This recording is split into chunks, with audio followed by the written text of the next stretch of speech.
여기 올라오니까 감개무량합니다.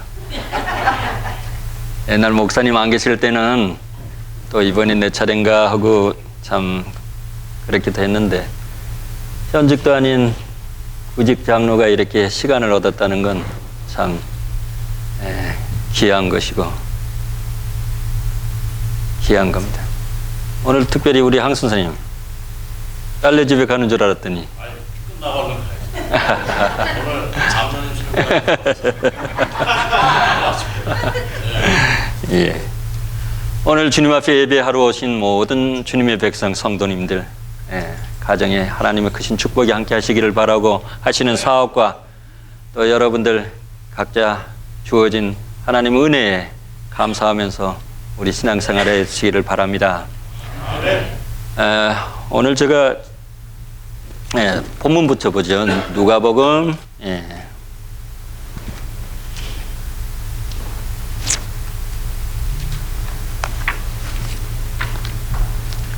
누가복음 10장 25절로 37절입니다.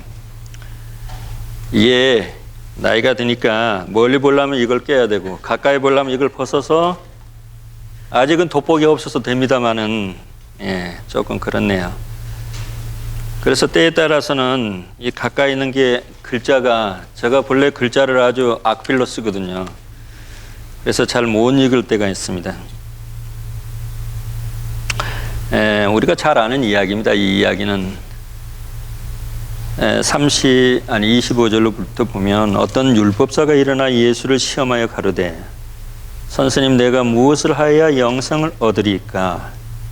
예수께서 이르시되, 율법에 무엇이라 기록되었으며 너가 어떻게 읽느냐? 참 우리 예수님의 말씀은 상당히 강해요. 사실은 부드러운 것 같으면서도 옆에 사람들은 부드럽게 그게 들리지만 각자 본인에게는 그게 지금 강하게 맺히는 거예요. 너가 읽었다고 하니까 네가 어떻게 읽었느냐 그 말이에요.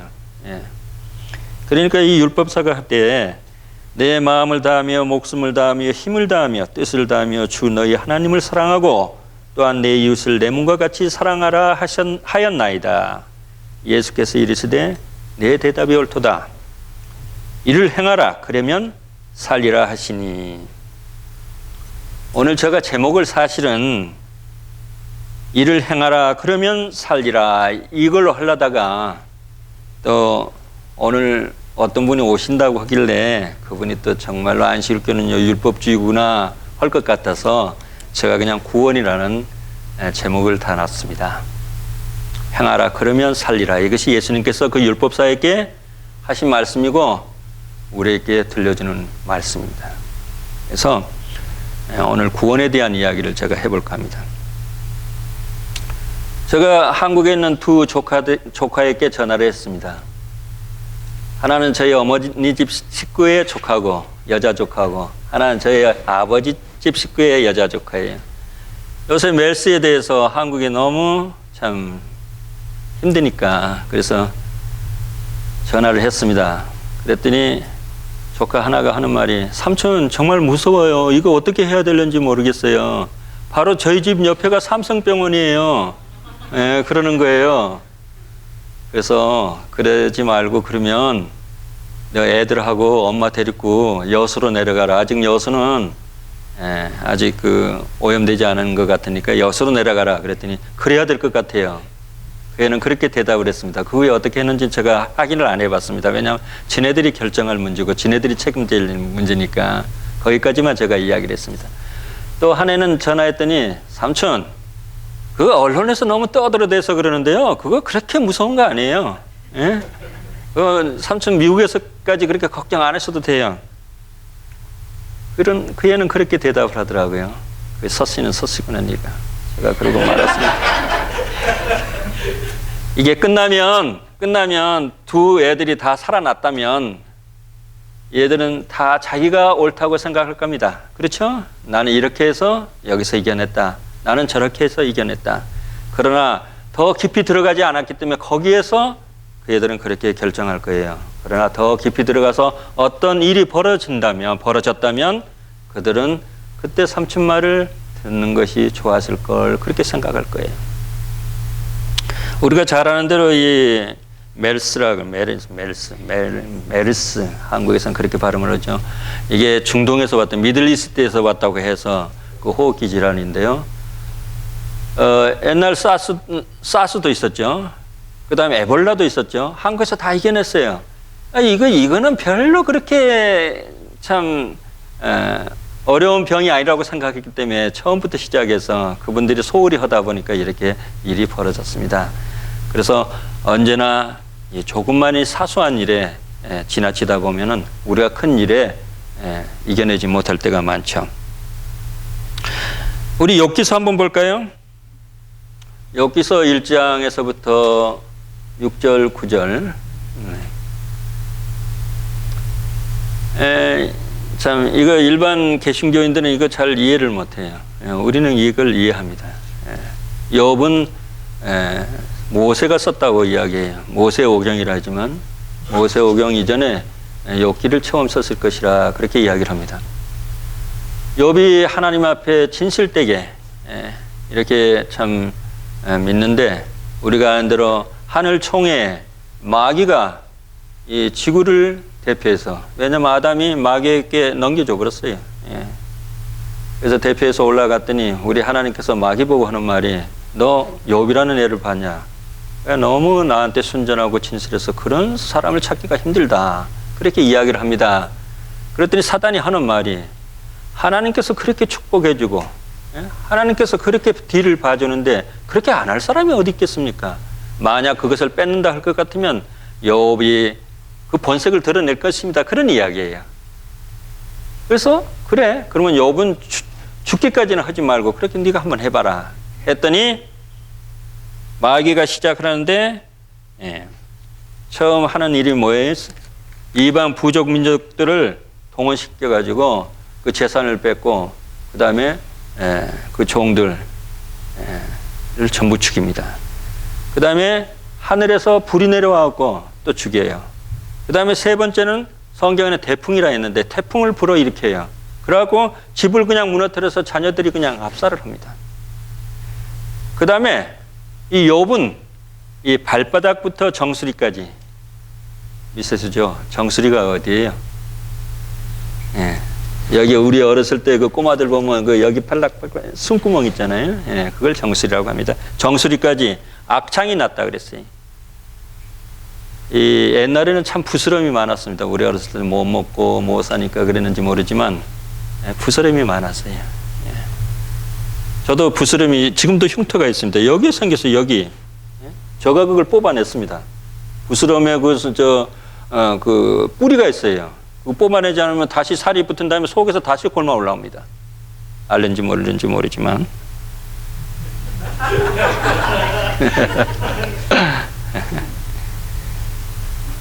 근데 이게 이 욥기에 있는 이야기뿐만 아니에요. 우리 조수기 집사님 띄워주십시오. 이 각시대 대정토에 보니까 이런 말이 있습니다. 사탄은 제가 이걸 봐야 되겠네요. 읽어보세요. 여러분들이 읽으면서. 언제나 본문이 띄어지면 성경 구절이나 예언의 구절이 뜨면 여러분들이 읽으세요. 그는 지금도 역시 활동하고 있다. 사탄은 뜻하지 않는 사고, 바다와 육지에서 일어나는 재난, 큰 화재, 사나운 풍랑, 심한 우박, 폭풍우, 홍수, 해오리 바람, 이게 토네이도죠?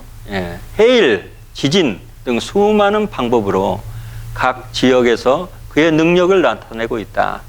그는 다 익은 수확물을 쓸어버림으로 기근과 불행이 뒤따르게 한다.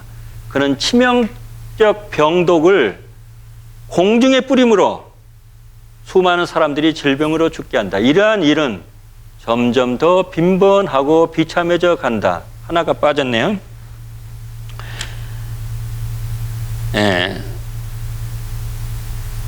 멸망이 사람과 동물들에게도 똑같이 엄습한다. 한국에 구제역이라는 게 일어나가지고 뭐 돼지 죽은 거야 뭐 우리 돼지고기 안 먹으니까. 그렇지만 살아있는 짐승이 죽어서 그걸 땅 속에다 갖다 집어넣는다는 것, 소가 땅 속에다 그냥 매몰시킨다는 것, 닭을 그냥 땅 속에다가 불도저가 땅을 파고 갖다 쓸어서 살아있는 걸, 죽어있는 것도 말할 필요가 없지만 그게 한국의 일뿐만이 아닙니다. 지금 미국에서 미네소타 오하이오 그쪽에서 그저께 뉴스 보니까 닭이 조류 독감에 걸렸는데 얼마나 갖다 집어였을까요? 5천만 마리. 5천만 마리. 미국은 크니까 5천만 마리. 5만 마리도 500만 마리도 아니고 5천만 마리. 5천만 마리면 남한 인구가 5천만입니다. 예, 그렇습니다. 5천만 마리를 땅속에다 갖다 집어였습니다. 다시 본문으로 돌아가죠. 어떻게 하여야 구원을 얻겠습니까? 이게 다 우리의 질문이에요. 지금 여기 앉아있는 모든 분들이 내가 어떻게 하여야 하늘나라를 가지? 이겁니다, 지금. 그래서 이 돈 떼약볕에 왔는지도 모르겠어요. 우리 교회에서 이렇게 가르칩니다. 성경 공부를 열심히 하세요. 기도 생활을 하세요. 교회 예배에 필히 출석하세요. 헌금 11금을 내세요. 또 구제 사업을 하세요. 건강 계획을 하세요. 전도 활동을 하세요. 이 모든 것들은 우리가 정말로 필히 해야 될 일들입니다. 그러나 우리가 구원을 얻기 위해서 이런 일을 만약 한다 할 것 같으면 우리는 기차를 잘못 탔어요. 제가 고등학교 다닐 때 어떤 할머니가 올라오셨는데 저는 지금 광주로 올라갑니다. 그 순천이 중간 한 3분의 1 여수서 100리터라는 이 할머니가 올라왔었어요. 할머니 어디 가세요? 저는 어렸을 때부터 이 나이 드신 분들을 참 좋아해가지고요. 그래야 뭐 달걀 하나도 얻어먹고 뭐 감자 하나라도 주니까. 그랬더니 그 할머니가 나 순천 내려가는디? 이 기차 지금 광주로 올라가요. 우리가 기차를 잘못 탔습니다. 이 모든 것들은 해야 되는 건 사실이에요. 그러나 우리는 지금 뭔가 잘못하고 있습니다. 요한복음 5장 39절 49절 40절 띄워주세요. 너희가 성경에서 영생을 얻는 줄 알고 성경을 상고하구냐. 우리 여집사님들 목요일 날이에요? 수요일 날이에요? 이 성경이 곧 내게 대하여 증거하는 것이로다. 그러나 너희가 영생을 얻기에 내게 오기를 원하지 아니하는도다. 다시 말하면 우리가 성경 공부를 열심히 해야 되는데 이게 성경 공부를 하면 그래도 구원에 가까운 줄 알고 혹시 구원을 얻는데 조금이라도 보탬이 된다고 생각해서 성경 공부를 하면 기차를 거꾸로 탔다 그 말이에요.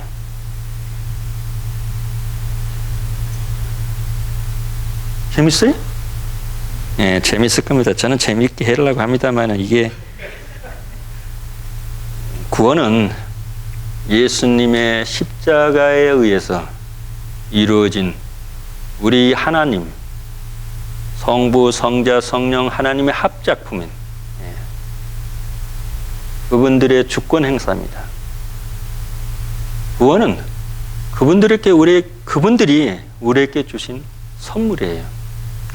이 선물이 너무 크다 보니까 우리는 그걸 실감을 못하는 거예요.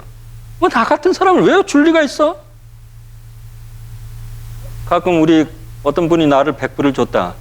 이거 무언가 이게 꿍꿍이가 있을 텐데, 왜 나한테 100불을 줬을까? 이거 뭔가 이거 그냥 돌려주는 게 나을 거야. 이런 생각을 할 때가 있습니다만 그게 아니에요. 첫째는 우리 부모님들 여기 다 저도 이제 부모가 되었고 손자까지 오늘 저녁에 우리 손자들을 볼 걸 생각하니까 기분이 좋습니다. 고슴도치도 지 새끼는 좋아하는 겁니다. 그렇지 않습니까? 왜냐하면 그분이 우리를 지으셨어요. 어찌됐든 지은 자식들이 죽게 되어 있어요. 그래서 그분은 해야 됩니다. 우리를 살려야 돼요. 그래서 십자가에 돌아가셔야 됩니다. 그러나 그렇게 안 하셔도 됩니다. 죽게 내버려둬도 됩니다. 그렇잖아요. 그런데 나 같은 걸 위해서 십자가에 돌아가셨다 그 말이에요. 첫 번째, 그분은 하나님이십니다. 저는 자주 하는 이야기지만 밤하늘에 여기서는 밤하늘 잘 안 보입니다. 밝아서. 근데 제가 조지아 내려가면 밤하늘. 요새는 또 등을 달았더니 저걸로 멀리 가야 됩니다. 등이 없는 밤하늘은요, 정말 여름에 그 밤하늘은 별이 쏟아질 것 같아요. 별들이 쏟아질 것 같아요. 노래 가사가 아니라 별들이 쏟아지는 밤이 돼요. 그 우리 눈으로 보이는 거 그 한 6천 개밖에 안 된다 그래요. 시야가 좀 좋은 분은 조금 더 볼 수 있나? 그러나 그게 아니라 끝이 없는, 우리로서는 상상할 무한대의 우주를 만드시고 움직이시는 분이에요. 그분이 우리를 위해서 인간이 되셔가지고 이 세상에 오셔서 인간이 되셔서 그 고초를 당했다는 거예요. 우리를 위해서 그랬다는 거예요. 그분이 그럴 이유가 없어요. 우리라니까 저 옆에 있는 분, 아이고 그러면 뭐 나 정도는 이렇게 또 생각할 분이 또 있을런지 모르겠어요. 그게 아니고 나를 위해서 그분이 오셨다. 이게 구원이에요.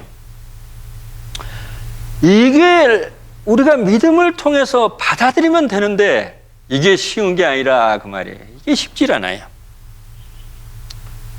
지금부터 제가 여러분들이 구원을 받았는지 안 받았는지, 왜냐하면 우리 하나님은 언제나 자기 핏값으로 샀기 때문에 모든 분들이, 이 세상 모든 분들이 구원받기를 원하지만 어떤 사람들은 그 구원을 받아들이기를 원하지 않는 사람들이 있고, 어떤 사람은 받아들였다고 착각하는 사람들이 있고, 어떤 사람들은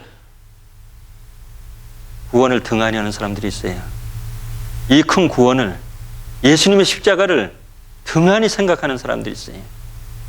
그래서 예수님의 십자가를 간절히 바라고 우리가 주님과 관계 속에서 산다면 그것이 구원이에요. 그 구원 속에 사는 거예요. 그렇지 않으면 메조리티, 예언에서는 그렇게 이야기를 해요. 대부분의 사람들이 예수님을 받아들이지 못하고 자기의 결정에 의해서 나락으로 떨어진다 그 말이에요. 소수의 사람만이 그 참 의미를 알고 그 뜻을 알고 예수님과 동행하는 삶이 된다 그 말이에요. 그래서 제가 오늘 검증을 좀 해봐야 되겠지. 그렇다고 접니다 그렇게도 저도 그래요. 그러니까 뭐 그렇게 우리 누가복음 고린도후서 13장 5절 한번 띄워주세요. 너희가 믿음에 있는가? 이건 저 이야기가 아닙니다. 바울 선생이 하는 이야기예요. 너희 자신을 시험하고 너희 자신을 학증하라. 예수 그리스도께서 너희 안에 계신 줄을 너희가 스스로 알지 못하느냐. 그렇지 않으면 너희가 버리운 자니라. 이거 맞는 말이에요. 아이, 그럴 리가. 우리 사랑이 많으신 예수님이 그럴 리가. 예수님의 비유 가운데 많은 부분에 이런 말씀이 있어. 마지막에 내가 도무지 너희를 모른다. 너를 모른다.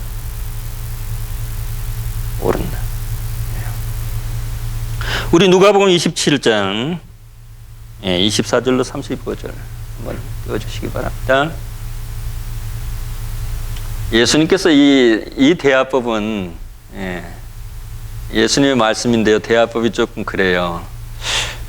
예수님께서 뭐라고 하는가 하니 이제 그 제자들 보고 하는 말씀이 너희가 무엇을 모르고 광야에 나갔느냐? 바람에 흔들리는 갈대냐? 그러면 너희가 무엇을 모르고 나갔다냐? 부드러운 옷 입은 사람이냐? 보라, 화려한 옷 입고 사치하게 지내는 자는 왕궁에 이릅니다. 그러면 너희가 무엇을 모르고 나갔더냐? 선지자냐? 옳다. 내가 너희에게 선지자보다 나은 자니라. 이 말씀이, 광야는 사실 성경에서 교회를 가르칠 때도 있습니다만, 이 살로교회에 오늘 여러분들이 무엇을 하려고 무엇을 보려고 나오는지 예수님께서 여러분들께 묻고 있습니다. 한번 물어볼게요. 이 교회에 와서 여러분들이 제일 재밌는 시간이 어떤 시간이에요? 우리 정직하게 말하는 미세스 이 교회에 와갖고 제일 재밌는 시간이 무슨 시간이에요? 얼른 대답해서 이 예배 시간이에요. 그렇죠? 이 예배 시간이에요. 예. 여러분들이 이 교회에서 오셔가지고 이 예배 시간이 제일 즐겁고 기쁘고 아름다운 시간이 되어야 돼요. 그 외에 다른 것이 여러분들에게 더 기분 좋은 시간이라면, 하들락 시간이 제일 기쁘다고 하는 사람이 있다면 그건 지금 뭔가 잘못 오셨다 그 말이에요. 이 시간에 이 시간. 왜? 제가 자주 이야기했지만 우리의 예배는 모두 보이지 않는 하나님, 일반 개신교는 여기다가 십자가를 떡 붙여놓고 그 십자가를 보지만 우리는 십자가를 보질 않습니다. 왜냐하면 십자가, 나무로 만든 십자가 예수님이 있는 게 아니라 우리 마음에 있고 이 교회에 있고 보이지 않는 하나님을 믿는. 그래서 예배 순서, 모든 순서는 그분에게 향하고 있는 거예요. 응? 찬양 그분에게 하는 거예요. 우리는 하나님께 바쳐진 찬양을 옆에서 듣고 감사하게 여기는 거예요. 나도 그렇게 찬양하면, 기도와 마찬가지예요. 나도 그렇게 기도합니다. 아멘이에요, 그게. 근데 가끔 우리는 예수님께 드릴 예배가 사람들에게 드려질 때가 있어요. 단지 설교단에 있는 저는 오늘 우리 하나님을 대신해서 여러분들께 말씀을 드리기 때문에, 말씀을 대언하기 때문에 저희 이야기가 아니라 우리 예수님의 말씀이 여러분들에게 성령의 역사로 받아들여지기를 바랍니다.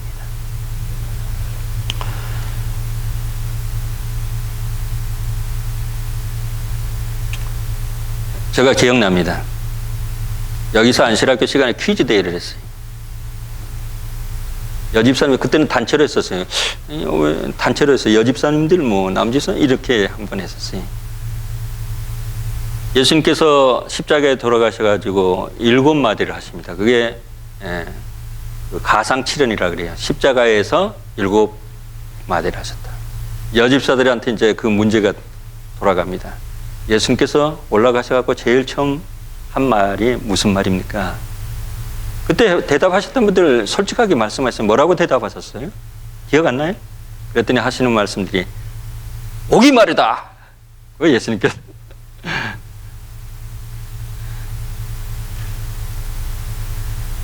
우리 여집사님들을 파들락을 위해서 수고하는 것 정말 감사하게 생각합니다. 저도 그 시간이 기쁩니다. 그러나 뭐라고 예수님께서 떡으로만 살 것이 아니라 그랬죠. 예수님이 오늘 베다니 이야기 나왔습니다마는 베다니에 가서 쉬셨어요. 그 여동생 둘 오빠 그 집에 가서 쉬셨어요. 자주 쉬셨습니다. 그러면 마르다는 무언가 예수님을 먹이기 위해서 분주하게 부엌에서 근데 이 동생 마리아는 예수님의 무릎에 딱 앞에 앉아가지고 이 이야기만 듣는 거예요.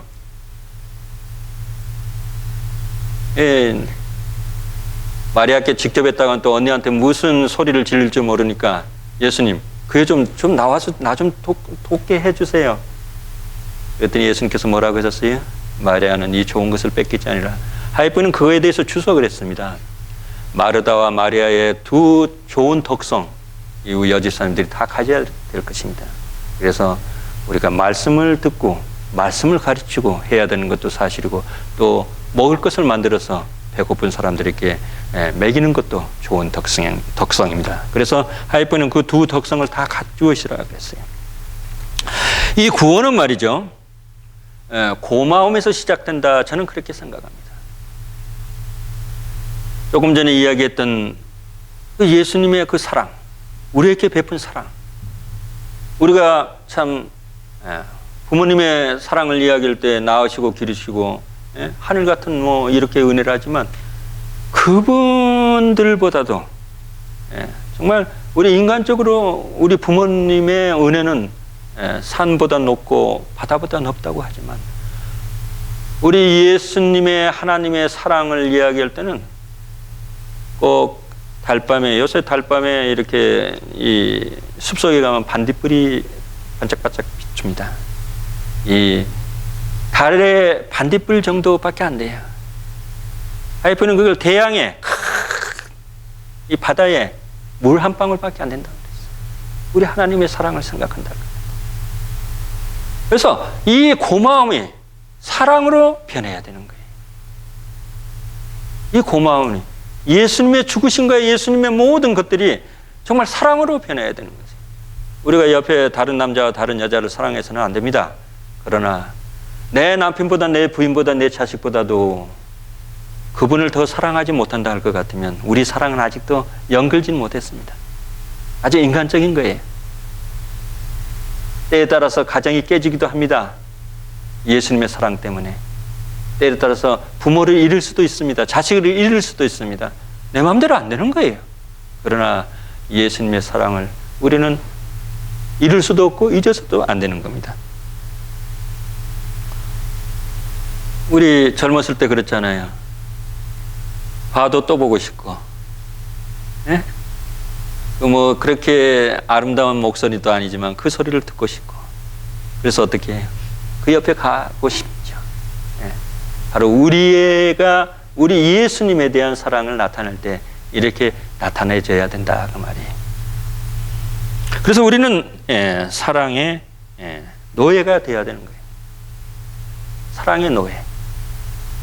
가끔 제가 한 이야기입니다만은 그 부부가 누가 더 남편을 누가 더 부인을 사랑하는 거 보면 제가 압니다.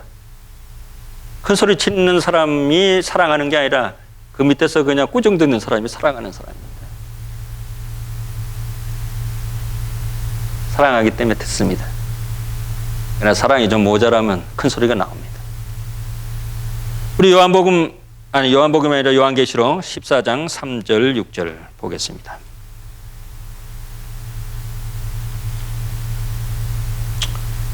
이게 14만 4천인들의 이야기입니다. 근데 우리는 이 14만 4천에 들어가는 겁니다. 이 사람들이 이렇게 돼야 되는 거예요. 지금이야 어찌됐든 결과론적으로 이렇게 변할 사람들입니다. 이 사람들은 여자로 더불어 더럽히지 아니하고 정절이 있는 자라 어린 양이 어디로 인도하든지 따라가는 자며 사랑 가운데서 구속을 받아 처음 익은 열매로. 다시 말하면 예수님께서 어디를 가든지 따라간다는 거예요. 사실 우리 부부도 지겹게 오래 같이 있었습니다. 직장이 같아가지고 밤이고 낮이고. 그러다 보니까 이제 나도 나이가 드니까 우리 부인이 어디 가면 저를 따라가고 싶어요. 버릴까 봐서.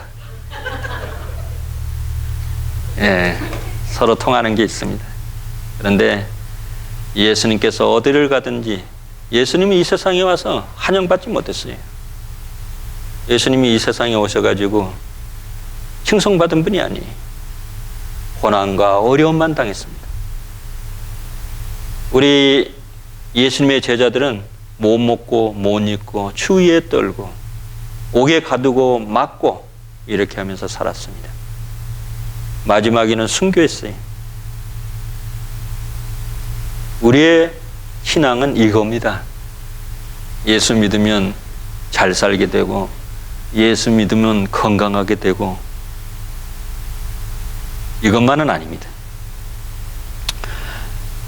말씀을 연구해야 되겠어요. 말씀을 연구하는데 예수께서 가라사대는 들리는데 보이는데 예수님은 안 보인다. 이건 지금 성경을 잘못 연구하고 있는 겁니다. 우리의 기도 생활, 예수님께서 뭐라 했어요? 너네들은 기도할 때 어떻게 달라고 마냐? 다고 하냐? 예? 그거는 이미 내가 줄 것이라 그 말이에요. 우리는 성령을 부어달라고 기도해야 되겠어요. 성령을 부어달라고. 우리는 성령이 필요합니다. 내가 변화돼야 되고 사람들에게 가르쳐야 되고 우리 예수님을 전해야 되는데 너무 부족해요. 나라는 저는 그래도 괜찮게 생겼어요. 예. 그러나 이것 갖고 아니에요. 저 말 잘해요. 그것 갖고 아니에요. 아무것도 통하지 않아요. 예수님께서 그 영혼에게 마음에 들어가서 내가 하는 이야기가 받아들여지고 그분들이 읽는 성경 속에서 예수님의 진리의 말씀을 그게 돼야 되지 않으면 안 된다고 말이에요. 그래서 우리는 마지막에 성령을 부어주실 것이라 하는데 지금 성령을 간구하지 않으면 마지막에 부어진. 왜냐하면 우리 하나님은 달라는 사람에게 주지 달라고 하지 않은 사람에게 그냥 맡기는 분은 아니에요. 그럴 수는 없는 거예요. 우리 그것을 생각해야 됩니다. 그래서 그 달란트 비유가 나오는데요. 5달란트, 2달란트, 1달란트. 1달란트 받은 사람들은 갖다가 파묻었다가 돌려줬어요. 손에 끼치지 않았어요. 금덩어리가 무슨 이자 붙습니까? 예? 돈이야 이자가 붙겠지만 금덩어리는 이자 붙는 거 아니에요. 금 1달란트. 자, 그래서 또 이 숫자 노름을 한번 해보세요.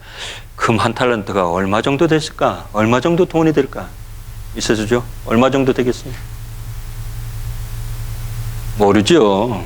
내는 계산을 해봤다니까요. 금 1달란트는 34kg의 무게입니다. 34kg. 우리가 랩에서 쓰는 금 1아운스가 31.1g입니다. 예? 1아운스가 1200불이에요. 1200불. 1아운스가. 그러면 34kg는 얼마 정도 나오냐? 봤더니 1100아운스가 나오는 거예요.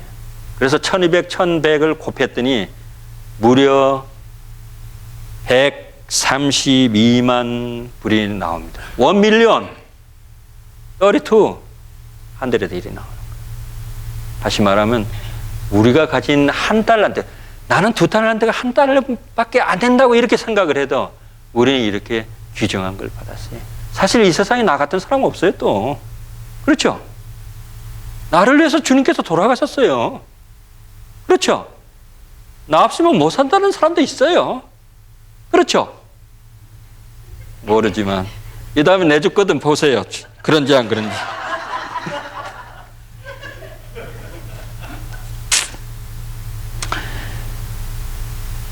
이 성경 구절을 제가 이걸 띄우라고 안 했네요. 이 장사한 사람에게 조금 전에 그 성경 구절 보니까 마태복음 25장 14절 30절을 한번 띄워보세요. 내가 그 말씀을 거기 볼 것 같으면 그 보상은 이렇습니다. 너가 작은 일에 충성하였으면 내가 많은 것으로 내게 맡기리니 내 주인의 즐거움에 참여할지. 이것이 보상이에요. 그 즐거움은 주님과 더불어서 영원히 산다는 거예요. 예? 영원히. 제가 65세입니다. 제가 봤더니 하이픈이요, 돌아가신 지가요 100년 됐더라고요. 1915년에 돌아가셨더라고요. 맞아요? 내가 지금 말을 잘하는가? 잘못한가? 맞아요. 올해가 100년이에요. 근데 지금 벌써 죽음을 생각합니다. 왜냐하면 모르겠어요. 어떤 사람이 죽게 될는지. 멀쩡하게 배 아프다고 갔더니 말기암 이렇게 나온단 말이죠. 그 사람이 뭐 솔직히 말해서 뭐 먹을 거 막 먹었다면 그렇게도 하겠다 하지만 3대 채식이에요. 3대 채식. 그래서 요새 채소 못 믿어요. 그래서 하이프는 뭐라 했어요? 자기가 심어 먹으라 그랬어요. 테이프 줘가지고. 지금은 전부 비료로 주는 거예요. 농약하는 거예요. 그럼 어떻게 해야 되겠어요? 먹으면서 주님 보호해 주십시오. 건강하게 해 주십시오. 할 수밖에 없죠. 우리가 작은 일에 충성하였음에 이렇게 됐는데요. 이것은 작은 일이 뭘까? 제가 한번 생각해서 작은 일은요, 사소한 일입니다. 사소한 일. 또 어쩌면 별 볼 일 없는 일이에요. 또 남이 알아주지 않는 일들. 이런 것들이 작은 일이라고 생각합니다. 우리가 살아가면서 사소한 것 때문에 얼마나 큰 일이 벌어지는지 우리가 알 수 있을 거예요. 조그만 파트 하나가 부셔지면 큰 기차가 넘어갈 수도 있는 겁니다. 특히나 우리 한국 사람들은 이렇게 말하면 안 된가? 이 사소한 일에 그냥 지나쳐버려요. 그래갖고 좀 이 치밀하지 못한 부분이 있는 것 같아요. 그래서 작년에 일어났던 세월호나 또 이번에 일어난 메르스나 이런 거 보면 조금 어떤 거는 지나쳐 버린다고 말이에요. 이 사람과의 관계도 그렇습니다. 제가 이 좁은 이 복도가 좁잖아요. 그래도 제가 나이가 많지 않습니까? 우리 어른들 빼놓고는 지나가도 인사 않고 지나가는 젊은 사람들이 있습니다. 어떤 사람은 당신이 먼저 인사를 하지. 저는 저가 먼저 인사는 안 합니다. 젊은 사람한테. 왜냐하면 그분에게 기회를 주는 거죠. 하들락 시간엔 제가 노인반에 앉았습니다. 제가 따까리 하려고, 시다발이 하려고. 거기에 인사 오는 사람들 별로 없습니다. 인사를 다 했나 봐요, 벌써. 노인들을 공경하는 건 사소한 것, 여러분들이 생각하는 건 사소한 것. 와서 인사하는 겁니다. 와서 말을 거는 겁니다. 안부를 묻는 겁니다. 이거 사소하다고 생각하면 뭐 그까짓 것만 이렇게 생각하지만 사실은 이런 거로부터 우리의 정이 서로 쌓아지는 겁니다. 사소한 일에 개미가 뭘 무너뜨려요? 개미가 제방을 무너뜨린다. 개미 구멍이 제방을 무너뜨린다. 사소한 것이에요. 엊그저께 중국에서 아파트가 반쪽으로 갈라져 버렸습니다. 왜? 부실 공사라. 우리는 영원히 살 사람들입니다. 영원히. 지금 우리가 이렇게 살지만 우리는 영원히 살 사람들. 우리는 단단해져야 돼. 다져야 돼. 매사에 소홀한 사소한 것부터 시작해서 우리는 남한테 말을 들어서는 안 되는 거예요. 사장님은 말을 많이 하니까 하지만 어떤 사람들은 말을 하지 않지만 속은 다 있는 겁니다. 그렇지 않습니까? 소인배는 절대 대인이 될 수가 없는 겁니다.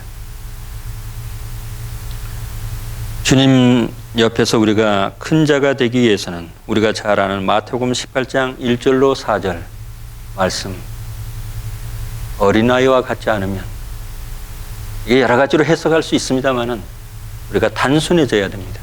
단순해져. 머리 굴려서는 안 돼요. 그러면 좋지 않은 머리를 자꾸 굴려봤던들 더 나빠지는 거예요. 단순한 주님 앞에 우리가 무릎 꿇고 기도하고 참회의 눈물을 흘리고 제가 교회 생활하면서 어떤 것이냐면 하나님 앞에서는 우리가 하나님 앞에는 감사하고 하나님 앞에는 고맙고 하나님 앞에는 그런데 정작 그 사람에게 베푼 사람에게는 고맙다고 생각하지 않고 정작 그 사람에게 뭔가 실수를 했으면 가서 미안하다고 용서를 구하지 않아요. 제가 그래서 아틀란타에 있을 때 전화했습니다. 왜 그랬어? 저는 마음에 하나 부담이 없습니다. 왜? 왜 부담이 없어? 제가 하나님 앞에 다 기도했어요. 용서를 구했습니다. 용서 받았어요. 그 사람은 지금 아우성인데 그 사람 때문에 피해를 입어가지고 지금 아우성을 하고 있는데 교회를 바깥 뒤집어놨는데 자기는 괜찮다. 예수님께서 뭐라 했어요? 너네들이 예배를 드리기 전에 무슨 사람한테 잘못됐다고 생각이 들면 예배하기 전에 어디부터 가라고? 그 사람을 찾아가서 먼저 사과하고 용서를 구하고 그 다음에 나 앞에 오라고 이야기를 했어요. 우리는 참된 예배가 무엇인지에 대해서 우리 생각을 해봐야 될 필요성이 있습니다. 그래서 이제 다시 묻습니다. 우리 모두는 구원을 소유하고 있습니까? 우리 모두는 구원 속에서 살고 있습니까? 모든 것이 사랑으로 이루어져야 됩니다. 이것이 구원을 이루기 위해서 내가 하는 일이라면 우리 다시 돌아가서 주님 앞에 무릎을 꿇고 회개하고 다시 돌아서면 되는 겁니다. 우리 하나님은 저보다 절대 까다롭지 않아요. 저는 깡아리가 있거든요. 그래서 속으로는 용서를 했는데 그게 얼른 빨리 안 없어져요. 젊었을 때는 용서는 하되 절대 잊지 말자 이랬거든요.